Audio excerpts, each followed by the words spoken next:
শেখ হাসিনা বিতাড়িত হলেও তার প্রেতাত্মারা নির্বাচনকে বিলম্বিত করার চেষ্টা করছে, এমন মন্তব্য করেছেন বিএনপি চেয়ারপারসনের উপদেষ্টা জয়নুল আবদিন ফারুক।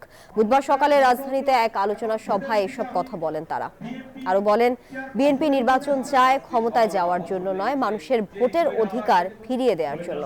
বলেন, জনগণ প্রস্তুতি নিতে চায় নির্বাচনের, আর সুষ্ঠু নির্বাচন হলে বিএনপি ক্ষমতায় যাবে বলে মন্তব্য করেন তিনি। হাজারো আয়নাঘর আবিষ্কার হলো, বান্ডেল থাকলে প্রতি সেনমানিতে টাকা বাঁচবে। বিকাশ সেনমানি বান্ডেল কিনে জিতুন প্রতি লেনদেনে। কিন্তু আবিষ্কার হওয়া আয়নাঘর কারা বানালো, তারাও কি আপনার সাথে এখনো আছে? অবশ্যই আছে। এদেরকে বিচারে আওতা আনতে হবে। আজকে অনেকে বলেন চিৎকার দিয়া বিএনপি আওয়ামী লীগ নিষিদ্ধ চায় না।